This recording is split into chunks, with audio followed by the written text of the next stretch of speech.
Ladies and gentlemen, welcome to Loreweek.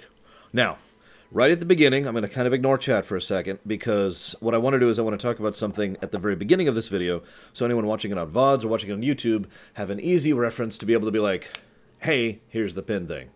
So, the pin thing. These things right here, you see these? I have successfully managed to procure a P.O. box. I have successfully managed to procure all the supplies I need.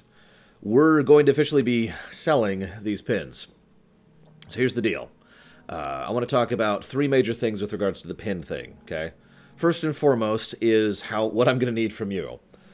So, I am going to be taking orders from lorerunnershow@gmail.com. That's the public email I use specifically for business stuff. It's basically become my business address, or my business email, rather. And that is the email you'll need to send your order to. What you're going to need to send there is three things, basically. Your name and or nickname, your address, and how many pins you want. Now, when I say name and or nickname, that's going to be up to you to decide what exactly you put there.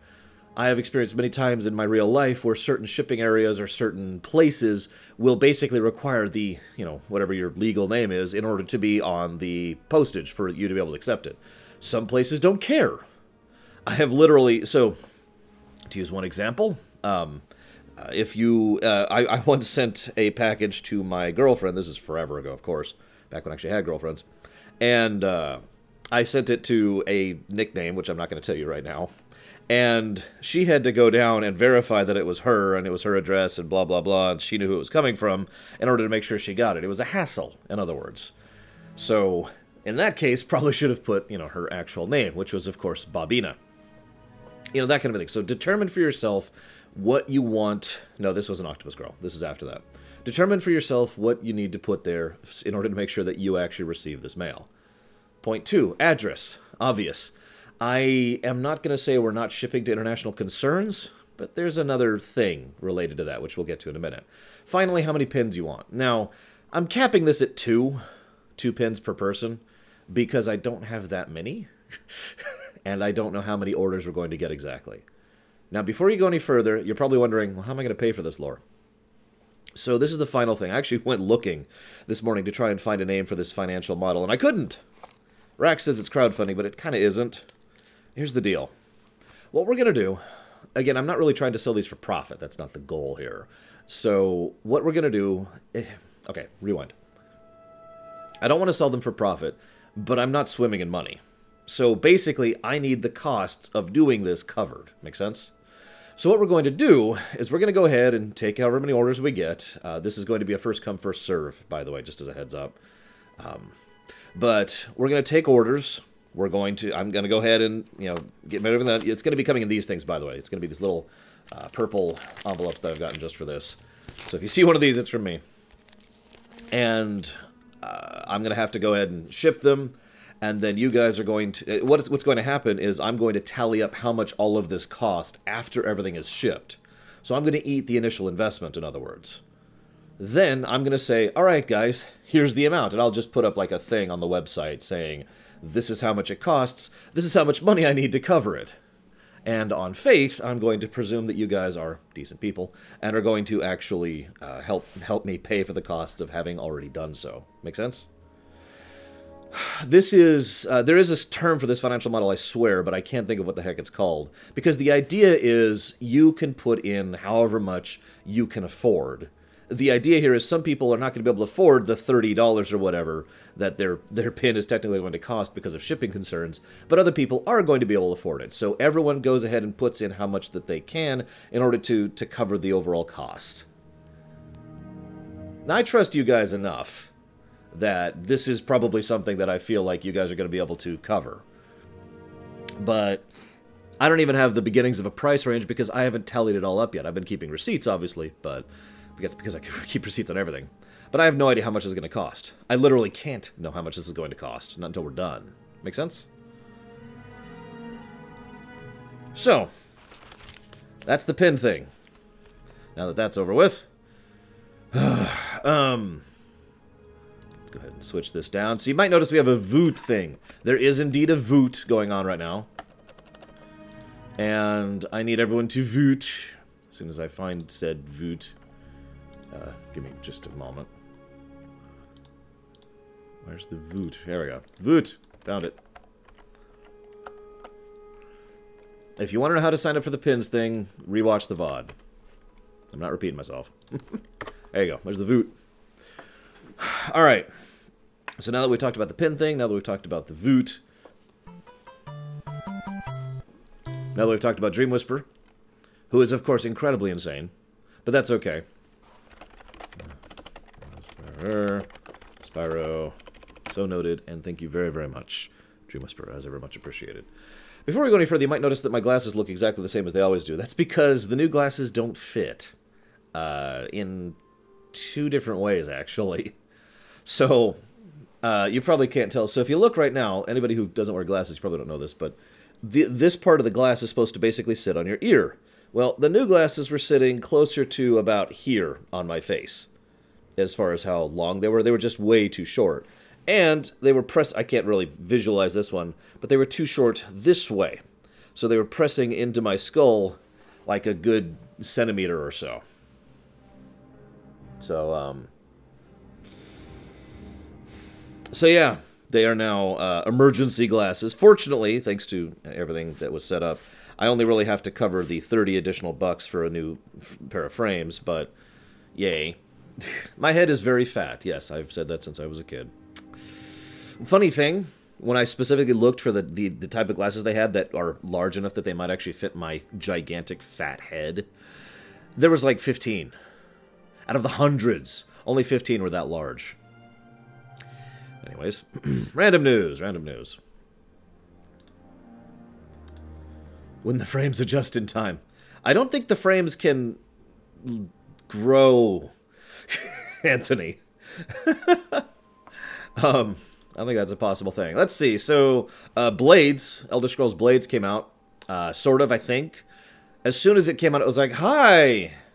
You know, it's Elder Scrolls Blades. You can download it. I'm like, yeah, okay, cool. So I went ahead and I downloaded it. No problem. And I'm like, all right, it requires me to log into Bethesda. Okay, and then I put it back down. And I haven't looked at it since. What else we got? A bunch of things were announced this week, of course, because this was PAX East. So what we had, let's see, Apple Arcade was announced. I don't have much to say about that. It's basically a subscription model where you get access to certain games simply by being subbed, which I'm kind of with. The entire idea of a subscription-based gaming rental service actually appeals to me for the exact same reason that gaming rental stores used to appeal to me when I was a kid. In other words, it's nice to be able to go and say, okay, this game's kind of short, I'll go ahead and just rent it. Or, oh, here's a game I've never heard of, let's rent it and try it. You know, it's a lot cheaper than trying to plunk down $20, $40, or $60 on a game to try it out. So I'm kind of with that. It is, of course, Apple, so it's awful, but we'll see. Shantae 5 was announced. We know almost nothing about it, actually, but Shantae 5 was announced. I'm excited, and I liked the last Shantae game quite a lot. EA laid off a lot of people, and I found myself wondering, is there anything EA does that actually is a good thing for the universe? We came up with a few things on stream, but all of them were kind of technicalies, so I'm going to go with no. Divinity Fallen Heroes was announced. Now, this is an interesting one, because this is... Okay, so for those of you not aware, the Divinity series, it's a whole franchise of games. There's like 8 games in or something like that. The Divinity series has basically no continuity. In fact, they effectively have the opposite of continuity. The actual writers and developers have gone out on record saying that they don't try to connect their games together. They just kind of have a same vague concept for a setting, right? Well, the new one, the new Divinity Fallen Heroes, is actually a direct sequel to Divinity Original Sin 2. Same characters, and it happens right after DOS 2. Which is unheard of for the company, really. Even DOS 2 is not a sequel to DOS 1. So, that's interesting. I'm very curious about it. Very, very curious about it, actually. It is not XCOM style that I saw. It's just DOS 2 style that I saw. But it looks like it does have a few additional options, a lot more customization. Just general good stuff. So, I'm very excited about that, because DOS 2 is, without hyperbole, my favorite CRPG of all time. So, yes, it also continues the character stories. So that's another thing. So, speaking of old games that are getting sequels, I guess DOS 2 isn't that old of a game. Streets of Rage is getting a 4th game. And I need to sneeze.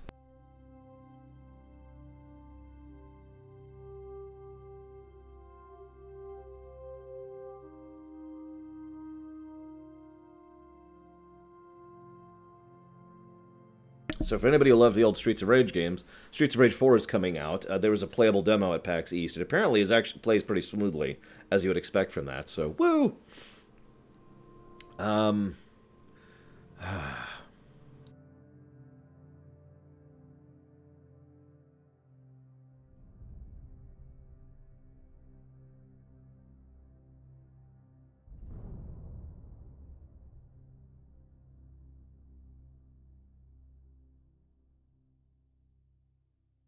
Sorry, my family is out of town for the weekend and some of the next week. And as a consequence, I'm the one taking care of the dog. And that means going out and about in hay fever season. I did take oh god, I can't think of it, loratadine already, but, you know, whatever, right? Where was I? Wrong text file. I have so many text files. There we go. What else we got? Streets of Rage 4. Bethesda has already announced publicly and openly that there will be no news or presentation of either Starfield or Elder Scrolls 6 at their E3 thing. Which, I have to be 100% honest. Now, this is wrong of me. But I have to be 100% honest. My first knee-jerk reaction to that would be, well, then why are you at E3 at all? But obviously they have other things they could showcase. Wolfenstein 2 is coming out later this year. That is to say Wolfenstein 5, I think, actually. Doom 5 is coming out later this year. And I'm sure there's other things. They actually, this is not a joke, they actually had a Fallout 76 event immediately adjacent to the PAX East event. That's actually an old, they've been doing this for a while, not just the Fallout thing, but putting their own little, like, party and renting a place for a night immediately adjacent to PAX. That's a thing they've done before. But they were entirely focused on Fallout 76, which just made me laugh. I'm not going to comment on that. I'm just really. Let's see. Borderlands 3 was announced, and moving on. Nobody cares. Let's see, what else? Looking at my notes here. No, I'm kidding. In all honesty, Borderlands 3 was announced. We don't have a release date. Some people think they've already reverse-engineered a release date for Borderlands 3. I don't know what I think of Borderlands 3 right now. I've been asked this question many times over the week from both viewers and my own friends. Gary is, in fact, finally going through the end of Borderlands 2. He never actually finished it, and will be picking up the pre-sequel soonish. I look at this and I'm kind of confused about my own feelings in the matter, because I don't... My favorite Borderlands game is Tales from the Borderlands. By a decent margin, it's worth noting. My second favorite Borderlands game is the pre-sequel.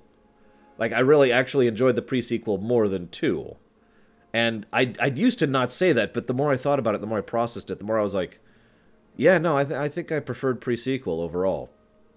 2 felt like it dragged a little bit too much, and had too much padding quests, and pre-sequel just had a far greater density of story for me. Like, I really enjoyed the story of pre-sequel. It's not like there wasn't a story in 2, it's just, I don't know, it felt weird to me. And Borderlands 1 is boring. Nevertheless, I am excited about Borderlands 3 for 2 reasons. One, because, you know, I did like the pre-sequel, and I did enjoy 2. But most importantly of all, because Reese was in it. Now, we don't actually know any details on this, except for the fact that it was clearly Reese, and he was in there. And that's good. That's actually great. Because it's something that we, for those of you not aware, we've actually been debating for quite a while if a theoretical Borderlands 3 would actually acknowledge Tales of it all. And it looks like they're at least going to in some manner or another. Which, even if this is set before the end of Tales of, or after the end of Tales of, either way, that's a positive thing, and I'm excited about it. Oh, also, we know they're going to multiple planets, which would rather logically follow through with what happened at the ends of Tales. And it's not the player character, which also makes perfect sense. So overall, I am definitely excited. I hope to see all the other characters from Tales of as well, but we'll see. Moving on. I actually don't have anything else to say about it. Article 13 was voted in. I'm actually not going to do a whole discussion on this because honestly there's nothing to talk about, as weird as that may sound. I did get a couple of numbers. 348 people voted for the copyright amendment. 274 voted against. Not that close of a vote. It was ratified by the European Parliament in an extremely short amount of time, which means everyone had already decided what they were going to do before they'd even walked into the vote, which, I mean, they should. I find myself wondering how many of them actually read it. For those of you who haven't seen it, it's actually a 148-page document. I could do a whole discussion about that, but it's not Halloween. So instead, all I'll say is that I'm not in favor of it. I think it's crap. They have what's going to happen is they basically have the coming year-ish. I don't know the exact date. I didn't look it up, or rather, I did look it up, but it didn't have a time for me at the time. They have about a year-ish in order to go ahead and have all of the member states ratify it, because the way the EU works, at least from my extremely vague understanding, is that the EU Parliament can say whatever it wants, but its member states then have to also agree. They have to, okay, we've re-ruled that Yoshis are evil. Okay, so then what's going to happen is that every other, Poland and Germany and France and all them are going to have to say, okay, yes, we also say that Yoshis are evil. And that's basically the step we're at right now. And then they'll have like a breather period, which I believe is a total of 2 years as of this point in time, in order to actually start taking into account. So, yay! Speaking as someone who actively would accept conquering the world if I had no other choice, I really am just getting less and less in favor of the EU the more I hear about it, but moving on. What else we got here news-wise? Is that it? Hey, let me double-check my vote. And by vote, I mean phone. Ah, yes, the drone thing.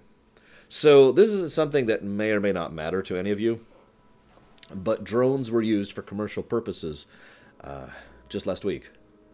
Now, if you don't understand the significance of that, this is the first time this has ever happened, at least here in the States. I don't know if Europe has already been doing drone stuff all over the place. But drone regulation and drone legislation is massively dense here in the States. There's tons of legal tape to go move through. And, excuse me, UPS specifically managed to do their first actual commercial making money off of it, drone delivery, like I said just last week, for the WakeMed services over in North Carolina. For those of you not aware, that's a medical thing. The entire idea is that they had massive simplification. WakeMed is basically a place where a bunch of people go to deal with more specialized medical problems. And what the drones are being sold for and used for is, okay, because it's a whole campus, right? It's a whole area. So this building over here wants such and such a thing or such and such resources and materials.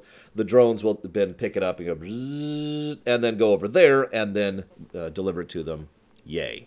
It cuts down the overall transit time by about half an hour, which when it comes to this kind of medical technology, medical operations, is actually pretty big of a deal. But this is the first time ever that we've actually had actual commercial usages of drones here in the States.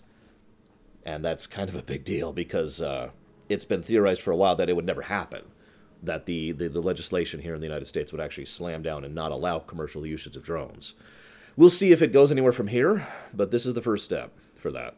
I don't know if that's a good thing or a bad thing. I'm just reporting on it.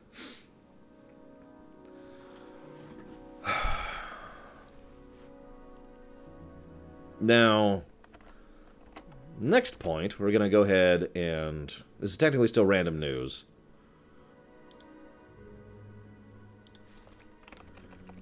But not for delivery hazardous, which is commercial purposes. Filming from air is not really a commercial purpose, as weird as that may sound. Amazon has been trying to do this for years, but has not been able to, Bella, because of legislation. That's why it's significant that UPS got there first.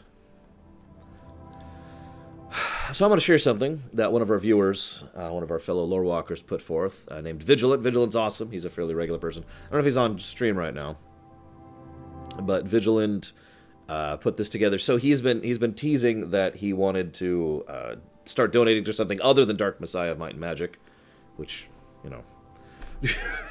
Oh my gosh. But anyway, so I'm going to show it to you like this. So he tossed me this image, which I asked his permission to share on stream. So there's this strange random person slowly climbing up. And she's going to reach to Luke Skywalker. But wait, that's not Luke Skywalker at all. It's a Grey Jedi. The Grey Jedi. I mean, me. And she offers me this new game that she wants me to look at, which is... obviously, Jedi Knight, Jedi Academy, which I really hope is on the PC, because I don't have an Xbox. But yeah, I was actually really fond of this overall image. It's very well done. And I'll throw the game behind my back, just like in Episode 8. Fling. And then I'll go have some blue milk. Or was it green? God, I don't even remember. I gotta be honest, of all the things that bugged me about Episode 8, that wasn't even on the list. Frickin' stupid arcing shots. I'm never forgiving that. Anyways. But yeah, I wanted to show this off here. Let's go ahead and shrink it a little bit so you can see the whole thing. It's kind of tall. That's why I had to do it, present it the way I did. There we go. There you go. You can kind of see the whole thing there now. Very awesome image, and I wanted to share it for everyone to see because it's amazing. How do you arc in space? With an energy shot! I mean, even a physical shot wouldn't arc in space, but an energy shot is even worse. I am 6 feet, Baron Sam. 6 feet dead. I don't know what that is in centimeters. You'll have to figure that out yourself. But either way, Vigilant, you're awesome. And thank you for that. It's really cool. Okay, so our first actual news item is this questions. We have nothing but questions today. No, I'm serious. We actually have no real news to talk about, but we do have one of the trailer analysis to do at the end here. So let's hit the villain question first. This is actually a question from Baron, I think.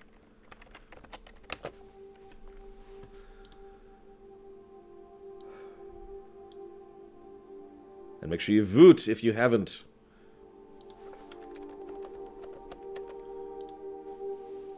I'm almost sad. I've only gotten, like, 3, I think, orders so far. If we're getting that few, this is going to be a lot cheaper than I thought it was going to be. Yeah, 3. I've gotten 3 orders so far. Okay. So, villain question. Let's switch over here. Now, the villain question is, do you like Satisfactory? And the answer is yes, absolutely.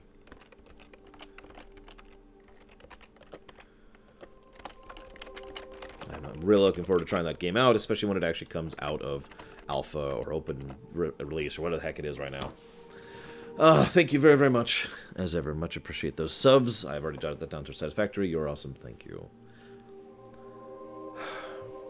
Name, nickname, address, how many? That's it, Rex.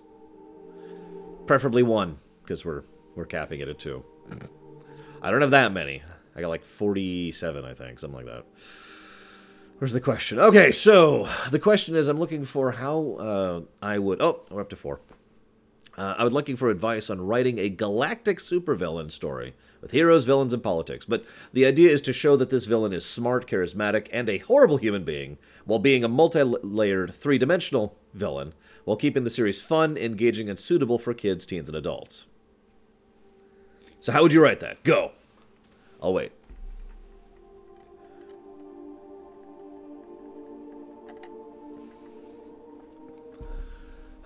I mean, I could try Negodai. If UPS can deliver to Moscow, we're good. Because that's who I'm using. I could use FedEx, I suppose. I try not to. What in the world is this thing doing? See you around, Seraphim. Have a good work day. Can I just complain for a second? It's like 74 degrees in my room. It's about 40 degrees outside. The heater is not on. If not for the fact that this is also carpenter bee season, I would have my door open right now. Anyways, so...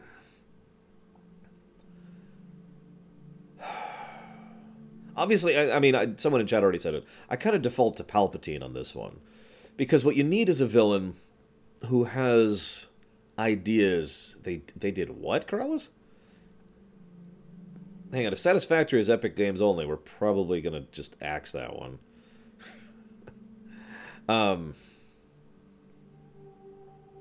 But yeah, no, motivation is probably the first and most important thing when it comes to a villain for me.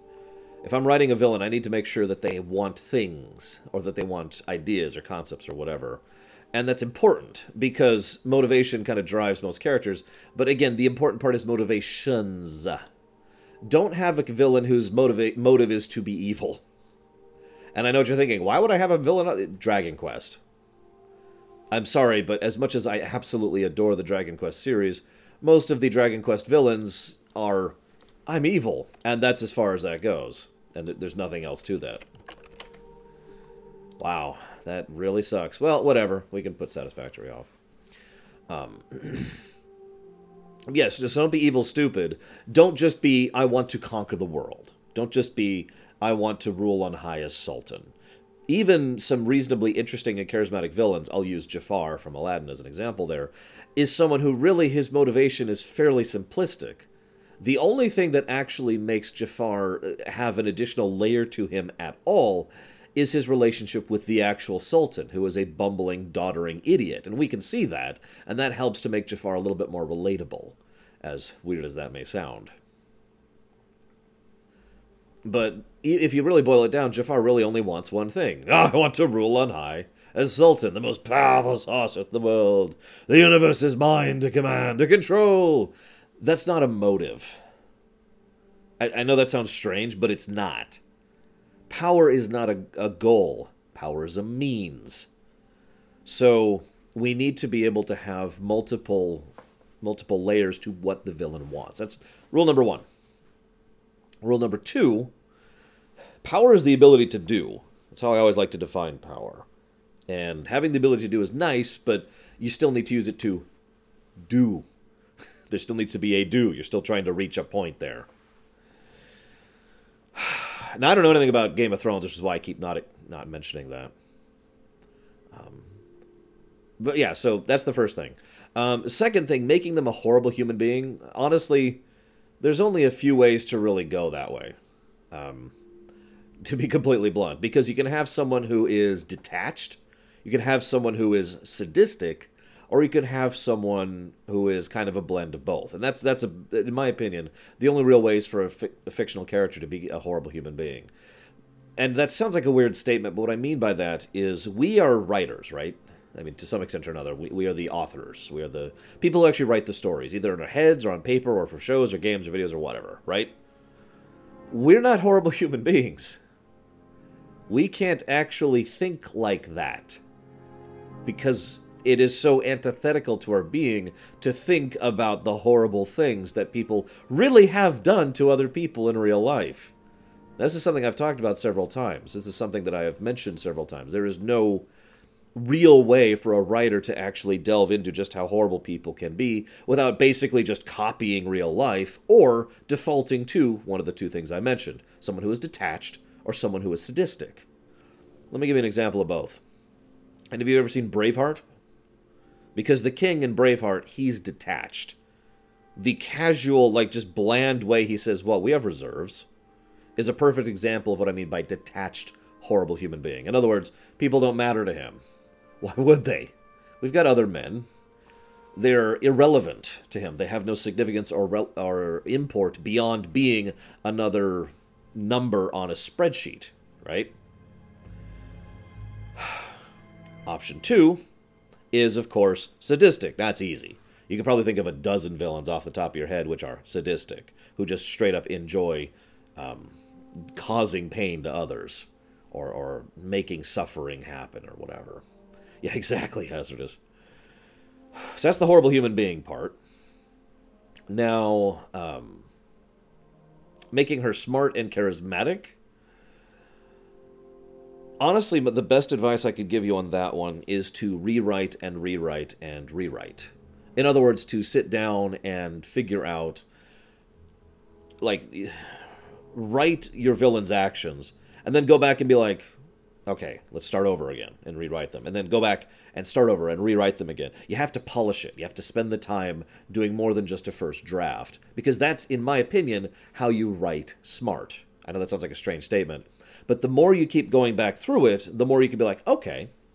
And you can start to understand some of the flaws in your own logic. Or, well, actually, that doesn't make sense. Or, why is this happening? Maybe there should be another reason for this to go forward. You know, that kind of a thing. Now, a charismatic introvert...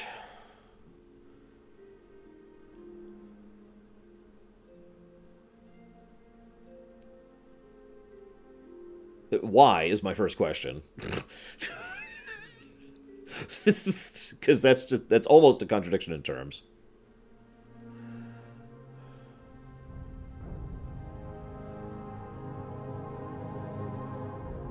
I suppose if we're going with a charismatic introvert, my first knee-jerk reaction is to understand what the word introvert means, which is someone who actually... So, okay, to be clear, let's define this.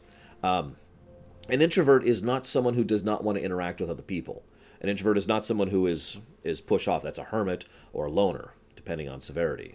An introvert is just someone who likes to interact with a smaller group of people, like as I just said, one-on-one. An introvert is someone who gets all the social interactions they really want or need from one other person in a very quiet, private sort of a way, right?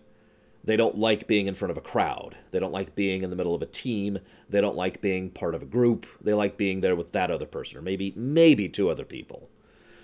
So, if you're going to do that, what I would do for the introvert is someone who basically doesn't really have a lot of actual galactic presence. You know, in other words, who doesn't show up on camera all that often, but instead directly works and interacts with specific other individual people, including whatever heroes you're writing. At best, I would stretch it so that this supervillain also has, like, a camera, but never actually shows up in front of a crowd. So.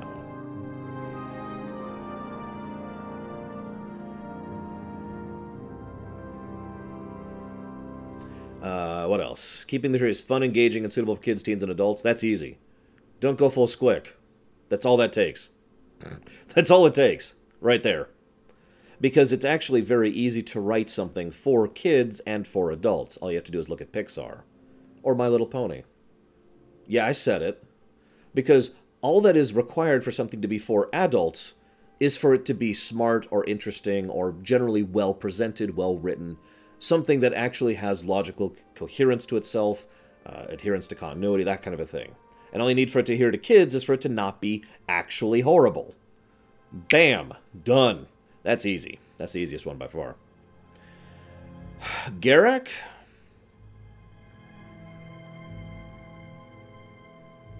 No, I don't think Garak qualifies as an introvert.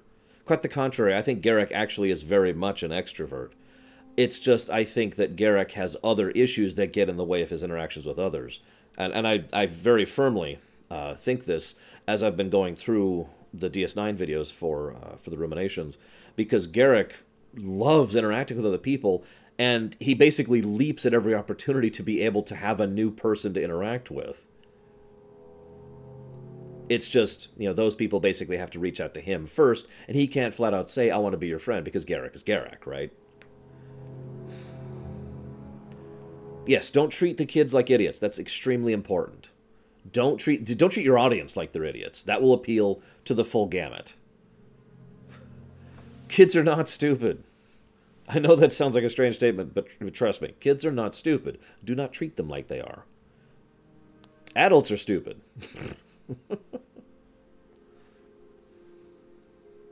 An introvert villain who is also charismatic? No. I can't think of one. I'm sure there is one, but I can't think of one. Yeah, actually, cartoons have gotten a lot better in recent years, which is great, if I might be so bold. Back in the day, I would say one of the only cartoons we had that was, you know, good, like really good, as I would define it, is Animaniacs. Animaniacs is something I can enjoy now.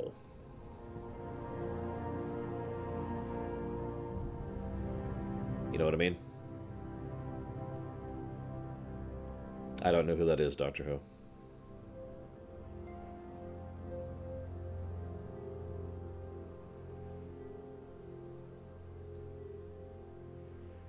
There were a lot of good cartoons in the 90s, but Animaniacs was really good when it came to being a truly adult and kid smart show.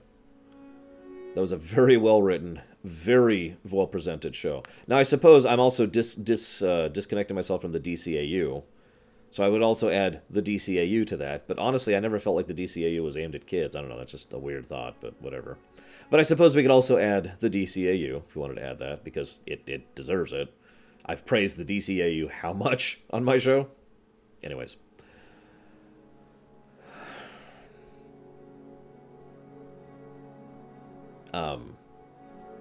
So politics. In my opinion, the easiest way to make politics interesting is to focus on consequence. I know it sounds like a weird thing, but let me put it to you this way. What do you think is more interesting? Watching a Senate meeting where these gargoyles, that's another one, where these people are debating the positives and negatives of whether or not they should implement a new trash protection policy to decide exactly which group they should give this vote to, or which group they shouldn't give the vote to, or maybe we should go ahead and give the bid to this company. This company is offering to do incineration trash methods, and this other company is giving the bid to do landfill, that kind of a thing, right? You with me so far? Does that sound very interesting? But it's easy to make it interesting. So rather than focusing on the meeting, go over here and focus on the local criminal group, which actually has a vested interest in the landfill company, and therefore actually starts to go and actually try to attack members of the political committee or members of the opposite company, the other bidding company, to try and literally cause them physical harm or to threaten them into agreeing with them. Or move over here past the events, at which point something has been decided. And rather than actually showing the meeting with the committee and the debates, and the board gives this to Yoshi. Yoshi, what would you like to say on this matter? Yoshi! Rather than that, show the consequences of that. We have now set up a trash incineration facility, but because it was done on the cheap, thanks to this criminal element I mentioned earlier, because they had to be able to fight back against that force, now it's being put, it's near something that it shouldn't be near, a residential facility or a place that used to be a playground or something that is now, then you can now show the ground level consequences of the fact that there is tons of acidic pollution just being pumped into the air in the immediate vicinity, right? That's how you make politics interesting, in my opinion. Actually, that's happened in real life, Hazardous. That was not a made-up example. So that's my go-to advice for exactly how you make politics interesting, is you show what it does, what it affects, and why it's happening. That's the other big one. The problem of Episode 1, forgive me for talking about Star Wars for a second, I know you guys hate Star Wars, but the biggest problem with Star Wars Episode 1, in my opinion, when it came to the politics, was it wasn't focusing on the politics, it was focusing on the bureaucracy. Rather than... there's a scene where, whatever his frickin' name is, old guy, is like, the people are starving and dying, we need help, blah, blah, blah. And we don't actually see that. We don't actually see the consequences of that. We don't actually see a person perspective. There's no jump cut over to show exactly what's happening over there on Naboo while the heroes are trying to get back to Coruscant and trying to lift this blockade or this occupation. It's just we know vaguely in the distance there's some kind of occupation happening, and apparently it's causing some issues. We see zero of that, other than that one communication message. And Amidala is like, oh, people are dying and blah, blah, blah. They don't show that. Instead, they say, will you defer your motion to allow a commission to explore the validity of your accusation? That was the mistake. It's still politics, but the camera was on the wrong target. You follow me? I firmly state that the Phantom Menace's politics are actually interesting. It's just that they didn't show the interesting parts of it. My opinion.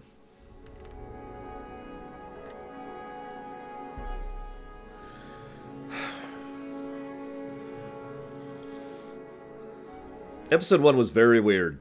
And the more I love it, the more I have seen that episode and analyzed the making of Phantom Menace, the more I just shake my head at it. Anyways, I don't have anything else to add, Baron. I hope that answers your question to some extent or another. Hi, Andrew.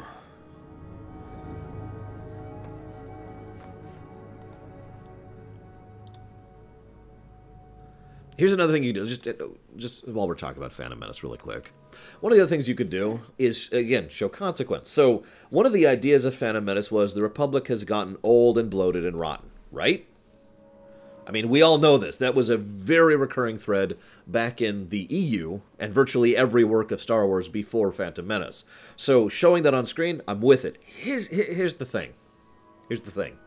Rather than showing the corrupt, meeting itself, why not have a cut from, okay, I'm going into this meeting, blah, blah, blah, and then we cut away to something, or maybe we just cut forward, one of the two, and we cut back to Amidala, and she comes back in, and she's just... And, did it go well, my lady? I'm not sure exactly. After the first 15 minutes of speechifying, I started to phase out a bit, and then 3 hours later, they finally actually got around to addressing my question. It's maybe not something that exaggeration, but just to show how much dealing with that bureaucracy and dealing with that has actually literally physically drained her to the point where she's just... Oh. And you know what else you can do with that? Show Palpatine totally unaffected by it. Just to show how much in his element he is.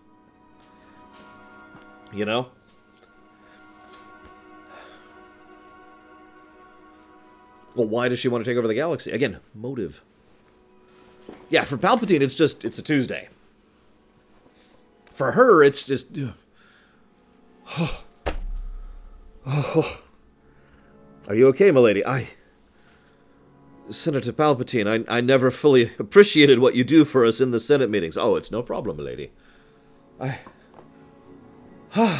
And yeah, actually, one of the other ideas I had was that she physically attacks something, like she just knocks over a statue or whatever, just in literal, just an angry outburst at how stupid everything is.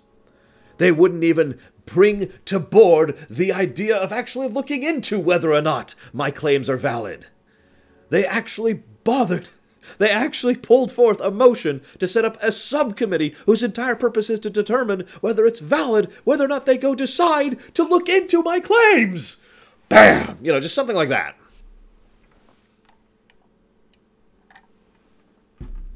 Palpatine, of course, completely smooth. Milady, I do fear that the only way this can be resolved is with an emergency motion, Anyways. Enough episode 1 talk. So, moving on to the next question, which is another barren question. No, not that kind of barren. Whoops. And the funny part is everything I just said, that's not even making it up at all. Like, that's normal. You ever actually sit in on committee meetings or whatnot? They are boring. What? Max time? So anyways, the actual question here is, you are writing a story for a prequel Sonic game. It has to have Sonic, has to have Robotnik. And it's a game, obviously, so what do you do with it? That's the question. Now, I have to admit, I'm trying very hard not to default to the old comic intro because it was really dumb. Anyone remember that? Sonic was just a regular hedgehog. They gave him these super fast shoes. That's how he can move so fast. And he was empowering his... Dr. Kitnober was empowering his device with these energy rings. And then they exploded. And oh my god, it made Sonic blue, but empowered him with the power of the rings. But it turned Kitnober into a reverse of himself. And he became evil Robotnik. You remember that? Let's not do that. Let's not do that. Instead, remember, a prequel does not have to be an origin, is the first thing I want to mention there. So what I would do is I would have the prequel, this is just my take on this, but I would have the prequel instead be Sonic is already established, but not really well established. He's just a guy doing his thing, right? And probably not have any of the rest of his supporting cast. Maybe one person, which would probably be Tails. But basically none of the supporting cast, because this is before all that. And instead have, yeah, like a Sonic Year 1 kind of a thing. And I wouldn't have Robotnik be the first villain. I know that's very cliche to do at this point, but I don't care because I think that would work better. I would have Robotnik either be, like, over here on the side, just kind of an unrelated thing, Or he's actually working with the group that Sonic also is kind of sometimes with, sometimes against, or something. But basically, don't make Robotnik the villain of this thing. Make Robotnik doing his own thing, right? And have Robotnik be scheming, just not to the same level that he later gets to. In fact, in a way, this would actually technically be more of an origin story for Robotnik, now that I'm thinking about it. Because the idea is showing how he started to get a little bit more focused on Sonic and a little bit more focused on making giant theme parks of insanity.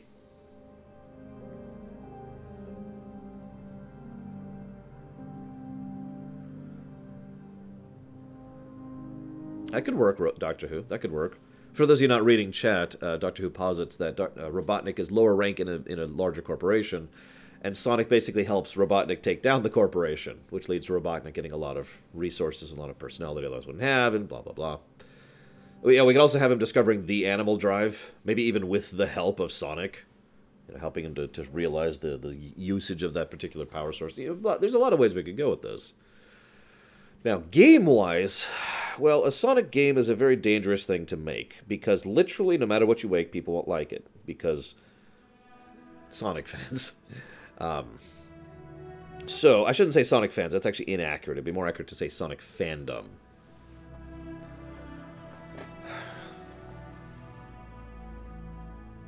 Interesting, Yuitsu. Oh yeah, I probably wouldn't have the Emerald in at all. Like, I would, if anything, I would maybe have one Emerald be part of the game.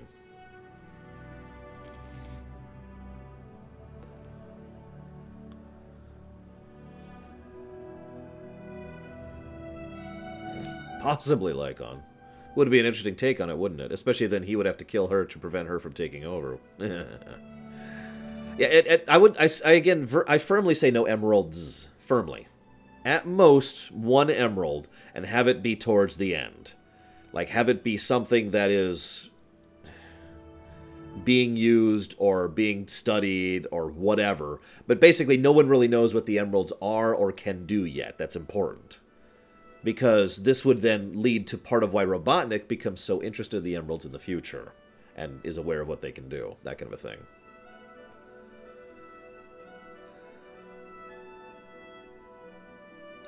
Do me a favor and save that question, Czar. Could you do that, please? Because we're actually answering a bunch of other Q&A questions right now. So just hold on to the question. Now, I also like... oh yeah, by the way, I would call him Robotnik. That's really important. Like, I would basically... At most, I would, like, reference him as Eggman once. Because... Not just because I prefer the name Robotnik, but more because Robotnik is his older name and Eggman is his newer name. And again, this is set back in the day, right? So it would make more sense to me that they would actually refer to him as Robotnik. Obviously, this would have to be a 2D Sonic game. That way people would actually like it. So that's sold. Whatever. Done.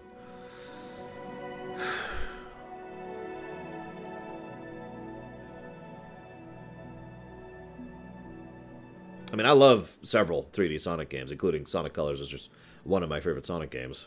But... the only thing I would want to change about the typical Sonic format of take your time and explore or do it many times to memorize it and know the exact route is allowing you to zoom the damn camera out. That's really the only change I would make to the formula.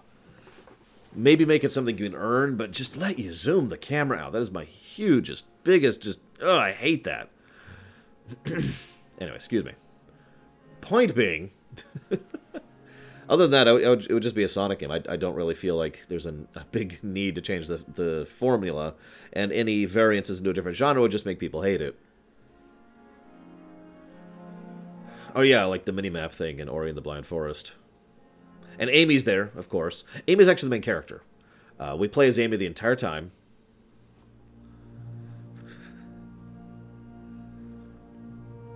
A Sonicvania.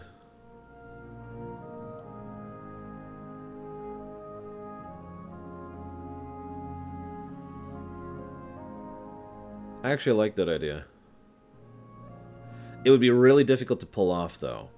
Because in order to make a Sonicvania different than a typical, Metroidvania, it would have to be focused on the two main Sonic points, which is speed and memorization. No, it's a game, Bella. Metal Sonic wouldn't be in this. Of course he wouldn't be in this. Metal Sonic didn't show up until Sonic 2. Yeah, that's actually what I was thinking, Stakoida. Like, we could literally gain new movesets or abilities or whatever, which enable us to traverse or explore areas either better or quicker or in different, in different directions than we already otherwise had. I was actually picturing a level. So if you've ever looked at a map of a Sonic stage, it's actually quite tall, right? Because of the whole multiple rows, multiple rows of paths you can take, right? Imagine it being really tall. Like, you can go down here, but you gain the ability to do this, mega jump or whatever off of this thing. So, and then you can get up to this other level and go up here, or, going up to this other vertical level, or being able to zoom up here. Just stuff like that. I think there's actually a lot you can do with that, but that would be very, very difficult to make that happen. I don't know.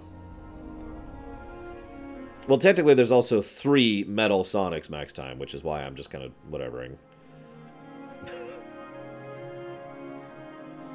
Nah, it's fine, Thernova. Just have some screams and some lightning. It'll be good. Hi, Braven. Oh, yeah, and have Shadow in the background. Pounding on a glass as this girl dies. Anyways.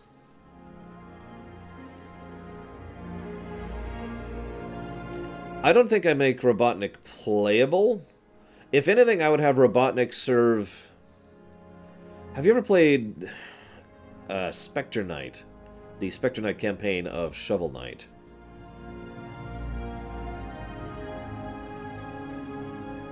In Spectre Knight, there's another character, whose name I can't remember right now, who, in certain of the flashback stages, shows up in the background and basically allows you to interact with him to progress. Because Spectre Knight has the ability to, when he gets near an enemy or a target, he can do like a slash through, which is how he makes long distances or jumps like that, right? And so, I would have Robotnik serve a similar function. Robotnik's on screen, but you don't control him. But it's not like just Tails where he's just there. Instead, he's there setting up stuff. You can bounce off of his mech in order to hit this thing. Or you can use him to get up to a higher range. Something like that. Make it so Robotnik is quite literally your ally as you're going through some of the stages. At least early on. I take that back. More like the middle of the game is when Robotnik would show up. And I know that can be done because I just gave an example of it.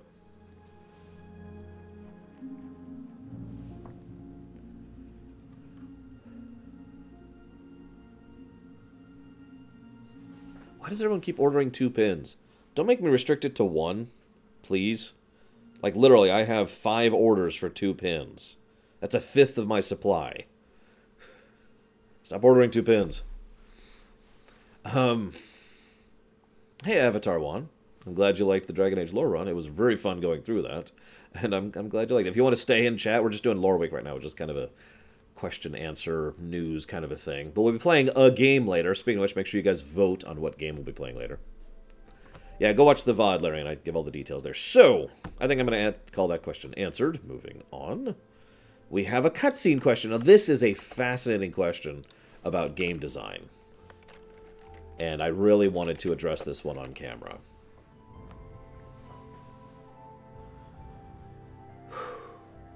So the question, hang on, what max time? Max time says, I would do the story more of Sonic gain. God, that's hard to read. More of gaining a sense of justice, being of more just a dude that does his own thing until he is involved in something he didn't want anything to do, and makes a sense of justice. You can make it so that a company doing something evil, and Robotnik being a low-ranking planner to take over it, and after the game he gains power. I can see that, Max time. I can see that. Beginning of the VOD. Go watch the beginning of the VOD. Don't order 2. Go watch the beginning of the VOD. If it really gets to be a problem, I can order more, but that means more money. Just be aware of that. So the question is, why is this music awesome? No, the question is, if you order more than 2, I'm just ignoring your order, by the way. 2 is the absolute cap. I want to make that very clear. Game design question. What is your stance on cutscenes? in particular very long ones, such as Yakuza or the Wolfenstein games? Is that a sign of failed story integration into the video game format compared to, say, a game like Half-Life? Or is this a compromise we have come to live with since movies are better and easier to implement storytelling rather than gameplay? Hypothetically, how would you approach this aspect in your own game? Now, this is a fascinating question to me because this really got me thinking about the nature of cutscenes. Because I've talked about this before, there's actually 3 layers of cutscenes. There's pre-rendered, there's in-engine, and then there's live, right? Now, World of Warcraft has all 3 of these. Oh, whoops. Thank you, Max Time. World of Warcraft has all 3 of these. Many games have multiple of these. Just to cover those 3 categories really quick, in case you missed it, pre-rendered is obvious. You can hit play on a file. That's pre-rendered. In-engine is a little less obvious, but is basically still something that was set up in advance, something that was scripted and done, and they play it in-engine. A huge amount of cutscenes in video games are in-engine cutscenes. And then we have the live cutscene. A live cutscene is when character A is being like blah, blah, blah, and character B is like da, da, da, da, and you're just walking around doing whatever, jumping on their heads or actually, talking, or maybe it's happening while you're fighting, that kind of a thing. That's a live cutscene. Now, obviously live cutscenes kind of bypass this question because they're happening while you're playing the game. But the former two, we have just kind of gotten to the point where we fully accept. Yeah, Half-Life does live cutscenes almost exclusively. We've gotten to the point in gaming design and development and history where we just accept that this is an awesome song. I mean, it just is. We've gotten to the point where we just accept cutscenes as a thing. Like, cutscenes are just an aspect of gameplay that nobody really thinks about. And that's what really got me thinking about this, is they are traditional, they are normal. Is that an acceptable and good thing? Yes, start, Baron. I know that sounds strange, but just start. Get something on paper. It's gonna suck, that's okay, it doesn't matter. Get it on paper. Go back and edit it. Try it again, get something else on paper. Go back and edit it. That's my advice. So, like, for example, let me use an example of one of my favorite games of all time, Final Fantasy VI, which, in every version that matters, exclusively uses the second form of cutscene. That would be the form, that involves in-engine. I have no control, but people are talking as they walk around and do stuff. It's all there in the game, so it looks naturally as if the game characters are talking. And I started thinking, how would I tell the story of FF6, which is a fairly complex story, not super complex, but it is a complex story, without cutscenes? And that really got me thinking. Now, my first thought was Dark Souls, but I'm not in favor of that, so I started thinking about what else could happen here. Because there's not a lot of ways to really present a story without using cutscenes. But then I actually thought of another game that actually presents story without cutscenes. Well, or rather, with very few cutscenes. Metroid Prime. Now, Metroid Prime does have a few cutscenes, absolutely. But for the most part, the overwhelming bulk of story you get from Metroid Prime happens in just the logs and the scans you get, and the general presentation of the scenery and the areas, the visual storytelling thing that the Metroid series is actually pretty good at. Now, that's good, but the catch is that is inherently limited. Unless you start just rapid-firing text at the player, there's only so much quantity of storytelling that you can actually present to the player. So again, I go back to the FF6 thing. Could we actually have an FF6 where we have that presented? And the answer just boils down to no. See, here's the thing. One of the reasons Metroid Prime works is because there's not really any NPCs. Let me explain what I mean by that. Samus isn't talking to anyone. And no one's talking to anyone else, or if they're doing so, they're doing it off camera. But how do you do a story, and I'm going to keep going back to this, like FF6, with none of the characters talking to each other? Because by definition, the characters talking to each other is some form or another of a cutscene. Even if it's happening during combat, even if it's happening while you're actually being able to play, that is still a type of cutscene. It's the third type, the live cutscene. the Half-Life thing, right? So in short, I think that being able to present it's a story without cutscenes is possible, but inherently limited. To the point where I don't think any amount of creativity or work can actually make a storytelling experience like Journey, or like Flower, or like Metroid Prime, work in the same way that Final Fantasy VI does. I literally don't think it is possible to be able to tell that kind of storytelling in that format.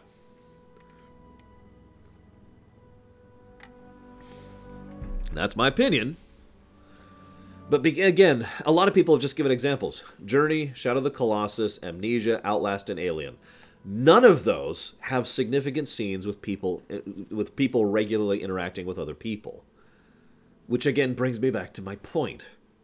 Characters interacting with other characters, basically by definition, is going to be a cutscene. Like, you follow? So one way or another, I don't think it's really feasible to avoid that when it comes to storytelling of certain types of stories. And I do have to stress that part, because obviously you can do a story, without cutscenes, or with very, very limited cutscenes. Now, that being said, now that we've established that cutscenes are more or less mandatory to certain types of storytelling, I do think that some games lean too heavily on cutscenes. Metal Gear Solid 4 is the obvious joke answer here, but honestly, having recently played through it, I'm going to say the 3 Xenosagas. Especially Xenosaga 2, good lord.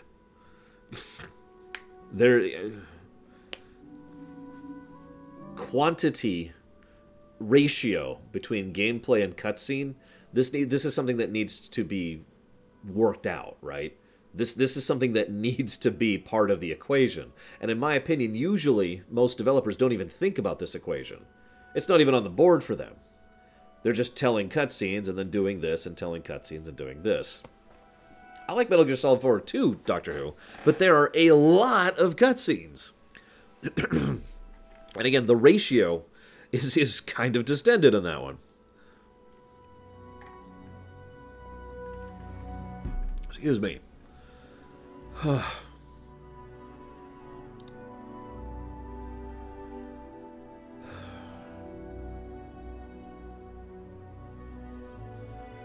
Now, what Max Time mentions, funnily enough, if I'm understanding you correctly, is actually also in Metal Gear Solid 4. For those of you who don't remember, this is kind of a spoiler, there's a bit in Metal Gear Solid 4 where you are actually playing Snake and playing the game, and like in the corner you see the events happening during the rest of the assault, right? So you're basically getting the cutscenes just kind of over there in the corner while you're still playing the game. And that kind of a presentation is something, I feel like there's other games that have done that over the years. But that kind of presentation is something that also can work, because it's effectively, you're doing this, they're doing that. It's kind of like the Meanwhile Elsewhere, except it's actually happening simultaneously, which is something I actually do like the idea of, but again, is kind of inherently limited, because you need to be able to see enough of the game to be able to functionally play, and you need to see enough of the cutscene to understand what's going on, which means the cutscene either needs to be, very visually distinct, or audio only and very well designed.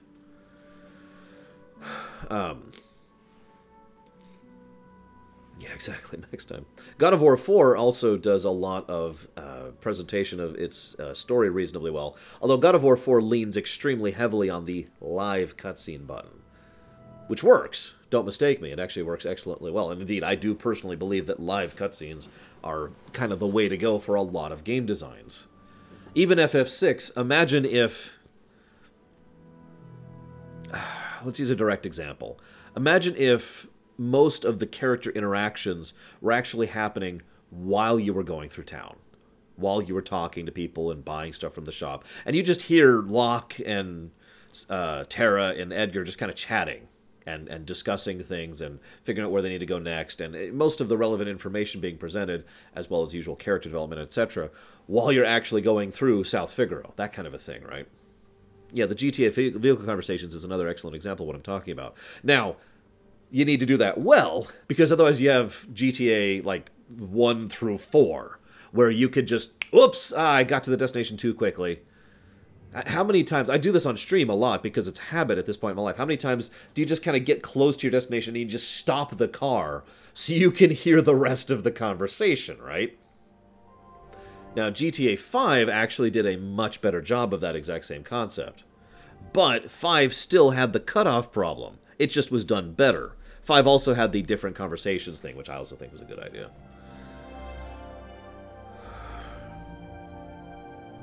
I would agree with that, Avatar Wong. Although I don't know if Rax would. He's more versed on that than I am. Now, yeah, FF14 is like, warning! This is like a 40-minute cutscene. My point being that I think, to fully answer the question, I think that there are certain types of stories that you can tell without cutscenes of any real significance. But I do think that cutscenes, in some manner or another, are things that we should have in certain types of stories and certain types of games. I just think that people really need to sit, and developers, I should say, really need to sit and think how exactly they're going to fit this into the equation of the gameplay. Let me go ahead and add one more thing. This is just my opinion. If you're going to try... So several developers, especially back in the PS2 era, this got really big in the PS2 and GameCube era. One of the things a lot of developers did was they solved the gameplay cutscene equation by making them QuickTime events. My go-to example for this is Resident Evil 4. Which is otherwise a fairly excellent game in my opinion. But I'll never forget that frickin' knife fight with Krauser. I think it was Krauser. Now, there's a lot of games that did this in that era. Like I said, it was a fairly common trend. And it was it was the solution. Now we have the players playing something while the cutscene happens. The problem is everything about that is wrong. It's basically taking the worst of both worlds. A QuickTime event isn't really gameplay in the strictest sense of the word. A QuickTime event is, okay. Or if it's repeated, if it's patterned, in other words, if it's not random, then it's just memorization. Especially given that too many of them give you very little time to react, because they didn't think about that. They just want you to react. It is basically a pure memorization or reaction check, and that's it.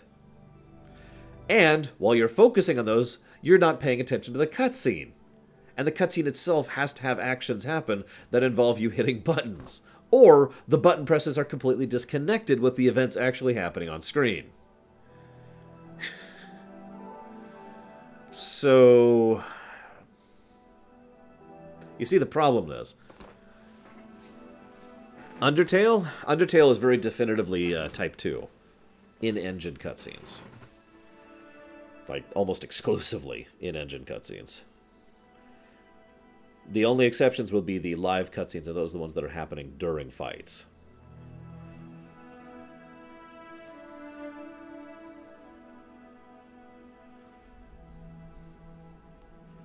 That's true, Negodai. We also got to have that, here's extremely relevant information during the QuickTime event. Like, really? See, Telltale games are effectively one big cutscene, that is true. That is effectively a different approach. It's basically a visual novel, let's just call it what it is. Telltale games are effectively visual novels. They manage to make them games on virtue of your choices and the tonality with which you go through. How well they succeed or fail at that depends on the individual game. Sometimes you're basically just watching and not really changing anything. Sometimes you are substantially altering the way things go. But even the QuickTime events within Telltale tend to be reasonable, with the only real exception being the Batman stuff. So,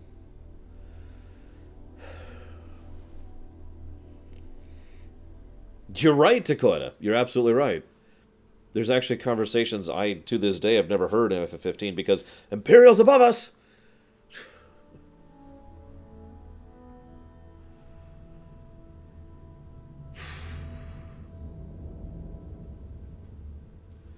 Yes, it is Spinobi, although not for, honestly, probably not even 2 months at this point. Like, probably after I move, if I'm thinking.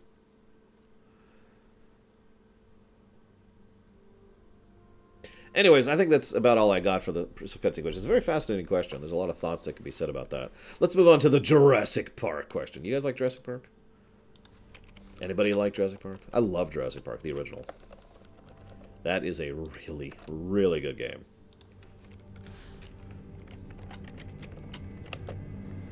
And by game, I mean movie. I do that a lot, I'm sorry. By the way, make sure you vote if you have not. This vote thing is up for a reason. Objection! Alright, so... the actual question. The big old fat guy shows up. He's rich. He's got a big old cigar, and he says, "Hey, write me a sequel to Jurassic Park." Hang on, let me link you the thing.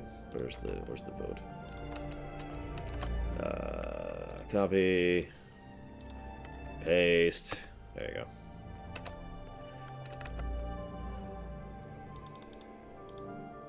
Ah, shoot. Tazara, I hate to break this to you, but you are secretly a very rich person who is a business fat cat. I'm sorry. So, write me a sequel to Jurassic Park. Get right on all the other ones instead of being dinosaur adventures. It's a court drama where Hammond is getting his pants sewed off him. Now, we got to make this an interesting movie. Now, you got to also decide if you're going to take a crack at the script, and you can hire people if you need to. That's okay. Now go make me a movie. Where's a carrot? Now go make me a movie. Back in the day, my mother Lore Mom was a really big fan of X-Files. And if you remember, a lot of the X-Files conspiracy characters had titles, you know, cigarette smoking man, the well-manicured man. Mom joked several times that I was the carrot-eating man. That's what I'm saying here. One man alone cannot change the future. Anyways. But no, so the idea here is to write a court drama set in the Jurassic Park setting rather than actually having it be all about the dinosaurs.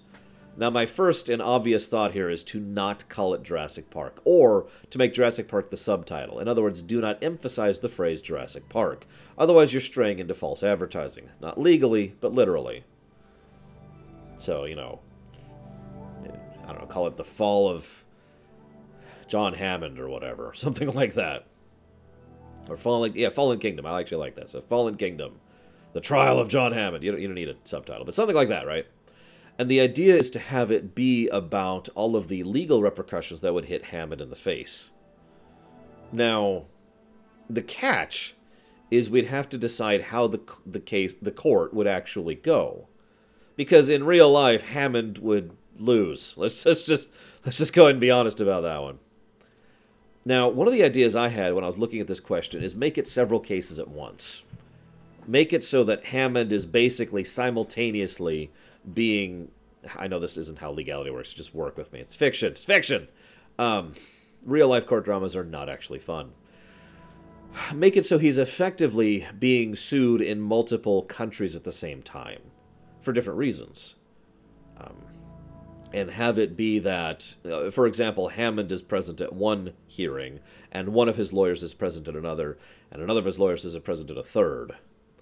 And we'd have to get some very charismatic actors to play the lawyers, because otherwise, well, I mean, lawyers... Do I need to explain that?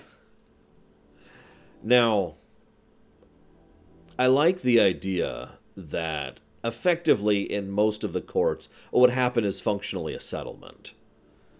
But I also really like the idea that Hammond is approached at a certain point in time by someone who is even more well-connected than he is, financially speaking.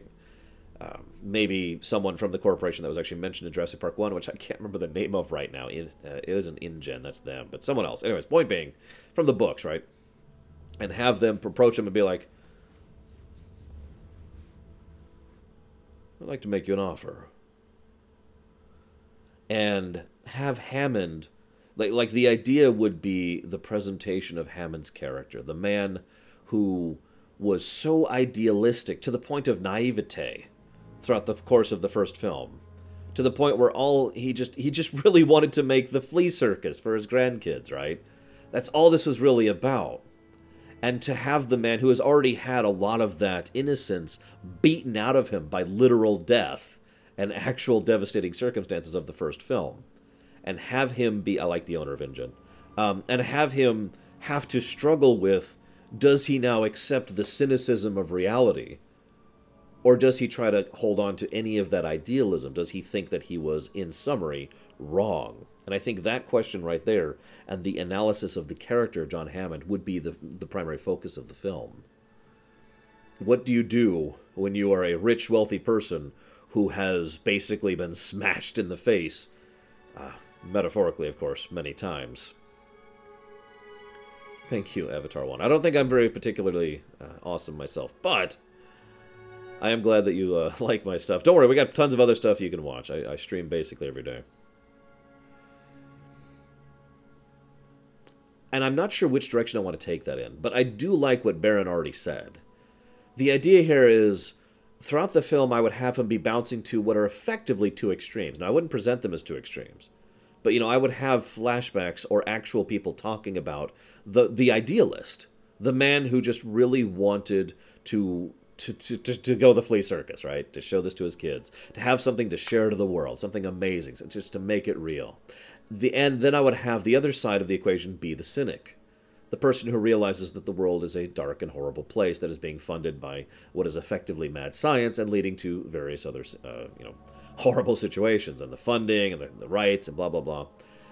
And I would have him end up in between the two, someone who realizes that it is possible to reach for ideals as long as that idealism is tempered with reality.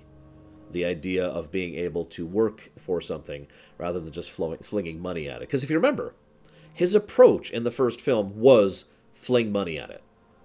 I point you to the scene. I know the scene by this movie by heart. Please forgive me. I love Jurassic Park. I point you to the scene where he tries to get the diggers onto his thing. He just shows up in a helicopter in the middle of a dig, which is already a horrible thing. Just walks in, pops the champagne, very presumptively, of course, and says, "Hey, I'll fund your dig for a further 3 years." Right? He just throws money at them to make them capitulate. And he does that the entire film, really. It's one of the reasons why his "spared no expense" phrase is actually a wonderful presentation of his character arc, because he starts off saying it very cheerfully and light, like, "spared no expense."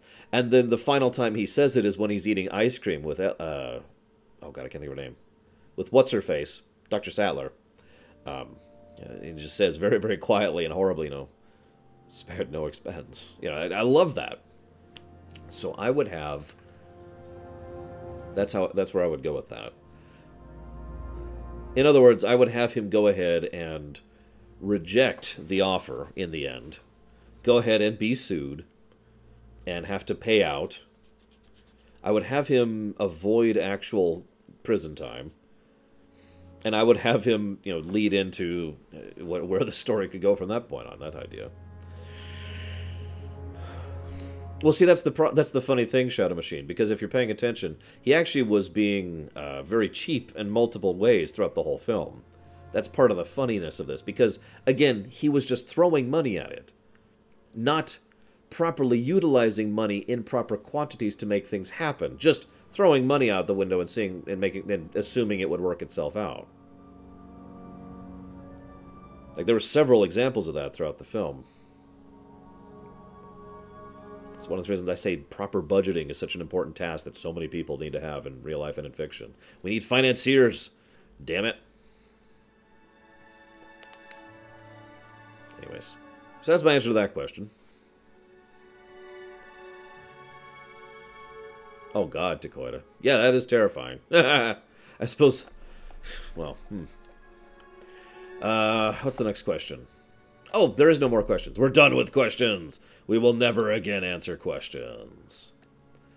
So, this is a personal request. It comes from Valvedrix and Rax and... God, I think like 5 other people. All of them have asked me to do a trailer analysis. Now, this trailer is technically not new, but it is also reasonably new because of the fact... Hello? Oh, of course not. Why would it be correct? That would just be insane.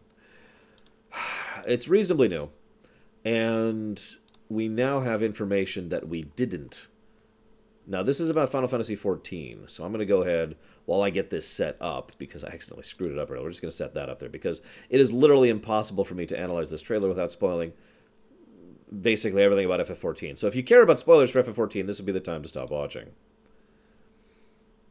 Why is this... Hang on.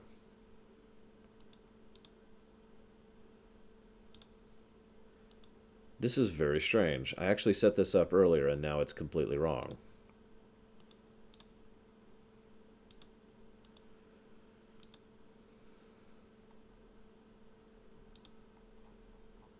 But yes, massive spoilers incoming.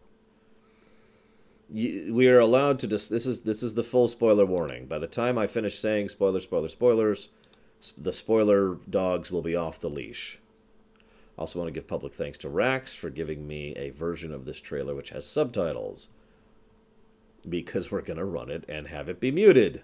Fun fact, one of the reasons I usually mute trailers is because the music they play tends to be copy-wronged. For those of you not aware, I actually did a trailer analysis for Kingdom Hearts 3. This is several months ago, obviously.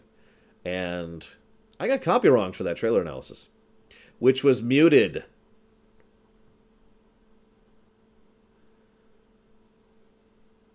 Yes, Baron, absolutely. Food is an excellent way to flesh things out, in my opinion. So, boing, there we go. No, so obviously we cannot play this with sound on. So we're just going to mute that there. Actually, hang on. Let's double check something really quick here. Boop. I do have a song ready. We'll just kind of have it playing in the background. So it's not just my voice.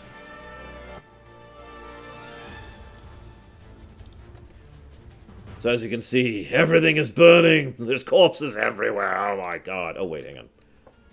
Corpses everywhere! The Garlean flag. The meteor is crashed. Galoof comes right out of the meteor. But it's okay, because we still have our sword to defeat Galoof with. How many years have come and gone since that day? When we stabbed a guy on the field of battle. There's not Xenos. Who is not Xenos? How many years have I waited for this moment? Oh yeah, sorry. If it's not obvious by what I just said, this is officially spoilers. So, this was your last chance. I gave you like 30 seconds to get out, guys. Okay? So anyways, that's not Xenos. That is Elidibus. In Xenos' body, for the one that stood against the storm. And we're gonna samurai it up. Things are falling apart, oh my god. We hit each other so hard, we reveal the moon. For the one they called the Warrior of Infinite Darkness. I mean, the Warrior of Light. Sorry. We're not there yet. Meanwhile...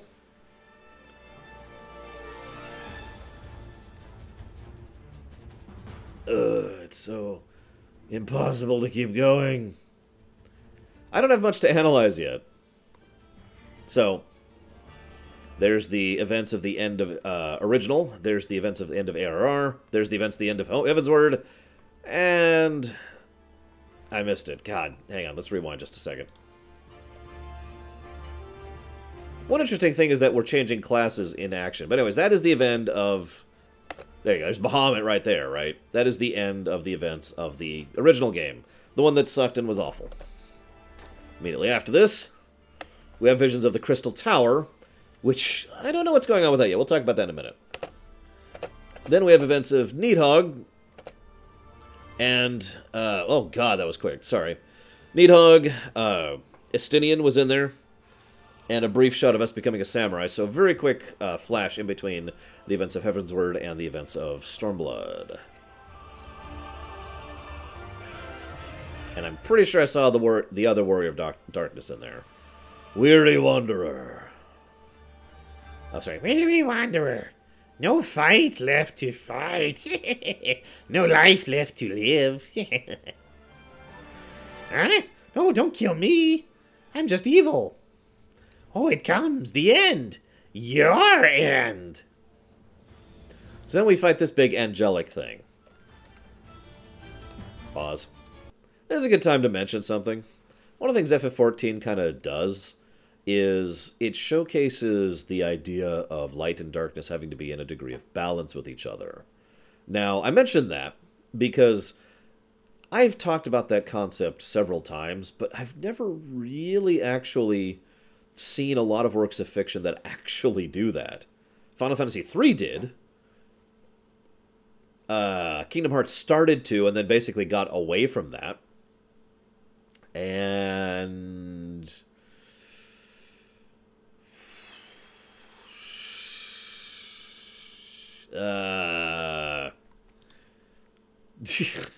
I'm sure there's something else somewhere.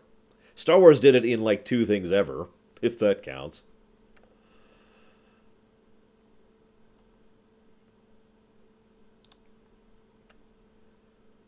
Yeah, Kingdom Hearts really did start doing the light-darkness thing, and then it basically stopped. Warcraft does touch on the idea, that's true. Warcraft has showcased what it's like when there's too much light and there's too much dark. It has shown us both perspectives, and they're both bad. But it's still not really a main focus. FF14, by contrast, seems to have this be a major focus. It has been, at the very least, since Heavensward, when we first started really interacting with the Warriors of Darkness. Now, the Warriors of Darkness, to recover this briefly, for those who don't remember, were people who came from another shard, who were like, woo! Oh god, the light! Basically, they were heroes of that world who did such a good job at defeating darkness that the light became overwhelming, and that was kind of that. Now, you might wonder why I'm bringing this up now. It is my opinion that what we're seeing is actually something very similar to what happened over in World of Warcraft. In other words, in the absence of darkness, the light got worse. You know, to use the direct parallel over there in World of Warcraft, in the alternate Draenor, this is spoilers for BFA, by the way. So, spoilers. We're spoiling everything today. Yeah, it got greedy, exactly. The light just started converting people, first peaceably, and then forcibly. And it turned into a literal crusade, a blinding crusade, where they just started rampaging and ransacking everything that wasn't light. And I get the very strong vibe of that from what we are told of the events of the other shards. And I should also mention, when I use the word shard, this is something I don't like, just to be really clear here. But in FF14, there's, you know, Heideline and the original, and then, which I think is our world, and then there's the other worlds which were basically sharded off of the original world, of which, to my knowledge, there's 13. I could be wrong about that. We've briefly interacted, very, very kind of, with 2 of them. And I guess it'd be more accurate to say we've seen 2 of them, to be slightly more accurate with that statement. And, okay, so apparently there's 14 total. That's kind of what I was thinking, but I wasn't sure. So there are 13 shards. I was correct about that statement, at least. Anyways, point being, there are all these shards, and they're all based on our world, and whatever.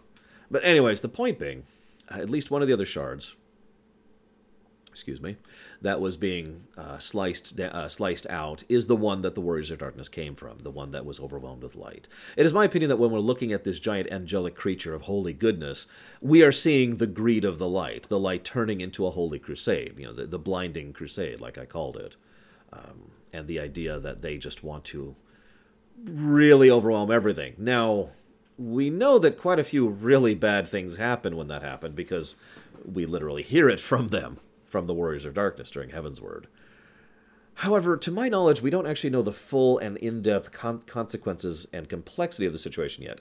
I'm reasonably certain that that will be one of the biggest things discussed when it comes to the next expansion, because it appears to be one of the biggest overall themes of the next expansion. So anywho, hello? There we go. So here's Angel Thing. We switch jobs on the fly, which is really cool. Fool, who are you? No one. Nothing. Meanwhile, flashback. Or side flash. Sideback? Flash side? Side flash.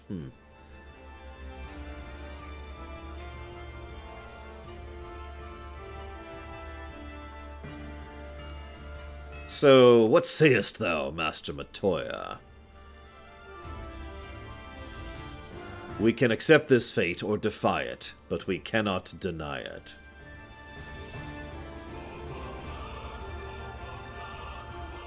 Deny? I am not wont to run from my troubles. Alright, so hang on. We gotta rewind for a second because we gotta recover this section.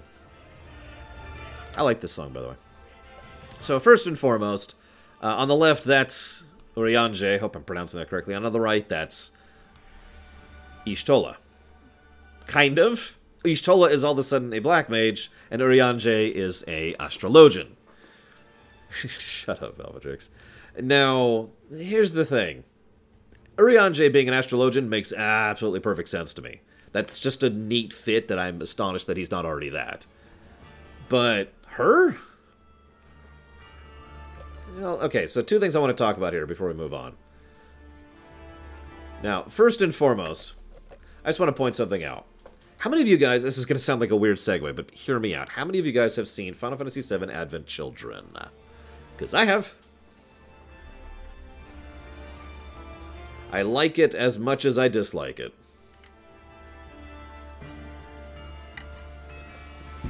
But one of the things... Rax, what's wrong with you? One of the things that has always bothered me about Advent Children is they did the mouth syncing of the animation to the Japanese dialogue. So the lips are synced to the Japanese dialogue.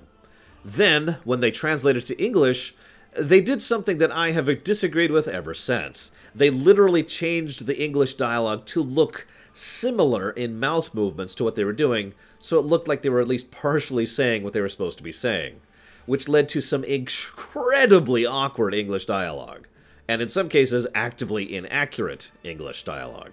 It sucked, in short. Watch Urianger's mouth. We cannot deny it. You see that? It's actually synced for the English. I'm actually impressed by that. Moving on. I know that's a strange thing to comment on, but it was one of the first things I noticed about this scene.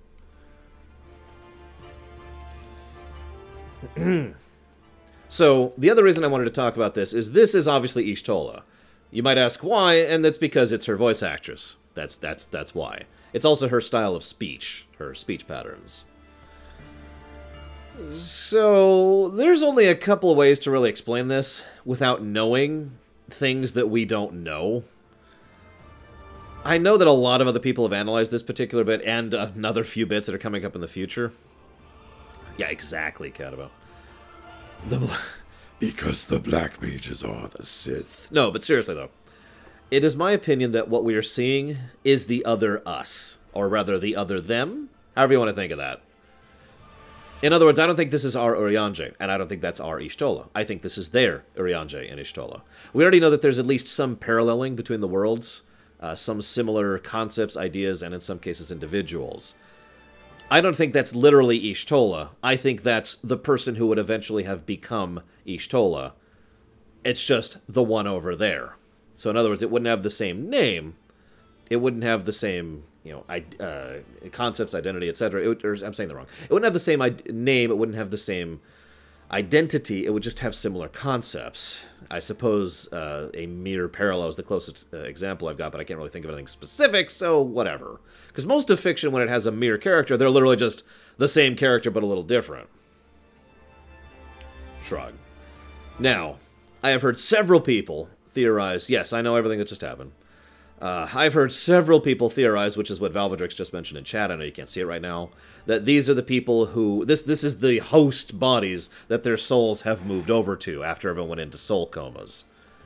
Possible? Absolutely possible. I don't like that idea, if I'm being completely honest. But, I have... I gotta be honest, the whole soul coma thing is just kind of a really? To me. It feels to me like a really haphazard way to try and get the characters that we're familiar with over to another world, which, in my opinion, is unnecessary, since we already know that there are methods of branching the worlds. Including methods that don't actually involve us, effectively permanently dying or becoming like the frickin' Organization 13. There's also the fact that he calls her Matoya, which could mean that this is time travel shenanigans. It could mean that this is actually Matoya in Ishtola's body. It could mean that this is a younger Matoya who is very much like Ishtola. It could mean that this is someone who's named Matoya who happens to be like Ishtola, and my idea is correct. There's a lot of options here. Moving on.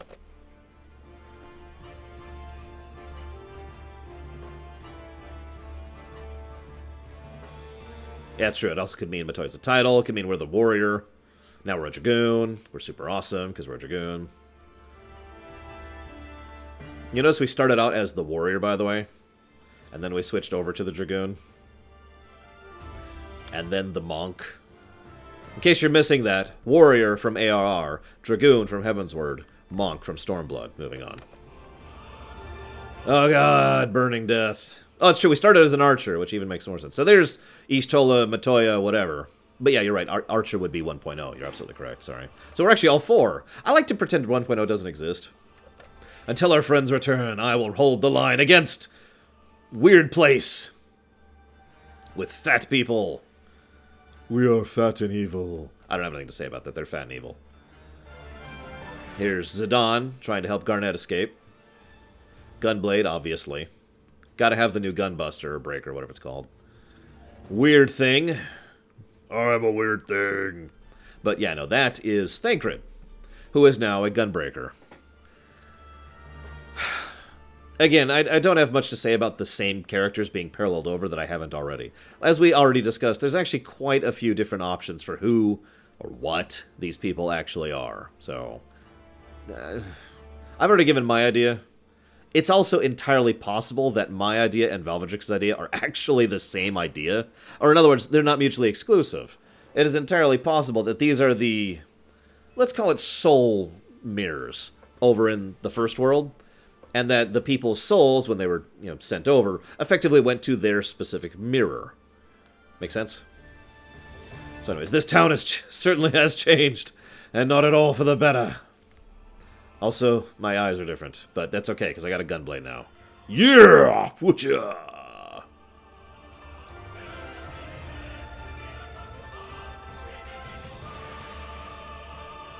Gunblades are cool. Maybe. I don't know. We still don't know a lot about how Gunbreaker's actually going to work, so whatever. I'm not going anywhere. I promise you! Minfilia! Okay, what the hell. This right here is probably... Whoops. The music's about to run out. We've been listening to this for 11 minutes. Hang on, I need another FF14 song. Someone give me another FF14 song. Okay, there we go. We're good. We're good. FF14 music! Yeah! What? You don't like the Alexander songs? For some reason, this is next on my playlist. Okay, so this could be, again, time travel, maybe. Whatever. There's a lot of options here. However, there are the two ideas that come to my mind most obviously are the two that Valvedrix mentioned and I mentioned. That this is their Minfilia, and that this is our Minfilia who went to the first. And once again, I point out that these are not mutually exclusive ideas. So it's entirely possible that this was their mirror of Minfilia, which our Minfilia went into. Sense make? So. Again, I don't have anything new to add to that, but this is the one that really weirded me out the most. Whoops, wrong one.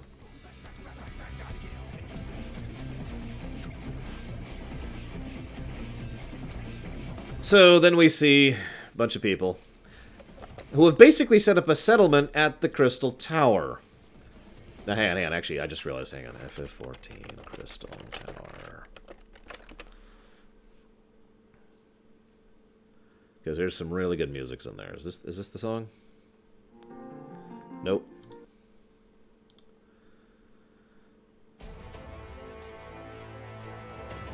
That'll do.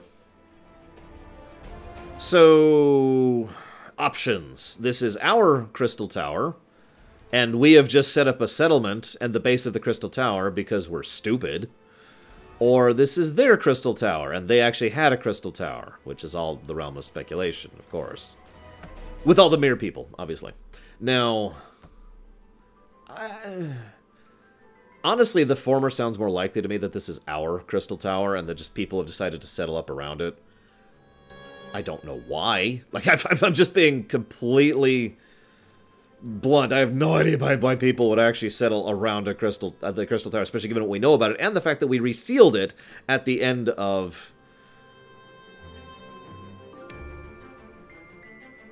Okay, so apparently this is their Crystal Tower. Alright, well, that's good, because that's less stupid. Let's rewind a second.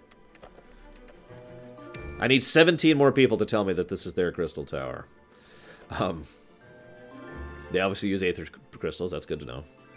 So they apparently had a Crystal Tower as well. You can actually see in the background what I presume to be at least a visual representation of the light and its overwhelming doom. Here, we'll rewind a second, because I want to show that off again real quick here. See? You can actually see, like, the clouds of light and the horribleness of what that is in the background there. Also, we go back down to the town. So again, settlement, yay. Dancer, we already know the Dancer class has been added. I still don't know what I think about that, by the way. Oh, also the Viera added on our female only. I don't care. I mean... I'm not going to make another race anyways. Why would I? It's FF14. I have zero reason to reroll in this game. Nevertheless, Viera are being added along with the Hrothgar, or whatever they're being called.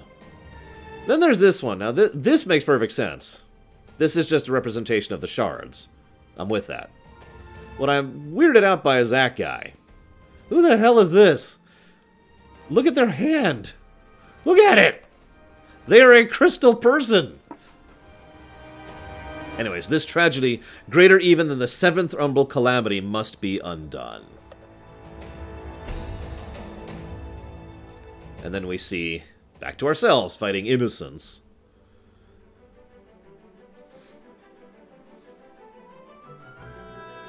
If history must be unwritten, let it be unwritten. Oh, that's a familiar quote.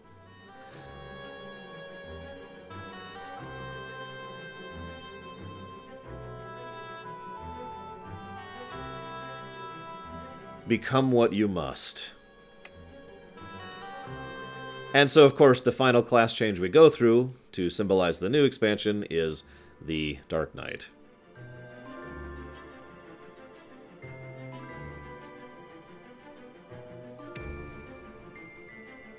Nice shot, by the way.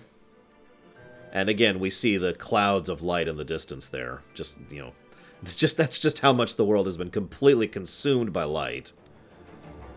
We're edgy now. Shadowbringers! Coming June? July? I don't know. Something. Later this year. July. There you go. July 2nd. The end, I suppose. June 28th if you pre-order, which I technically have, but I'll wait until July. I'm cool with waiting. So let's rewind a second back to this wonderful person.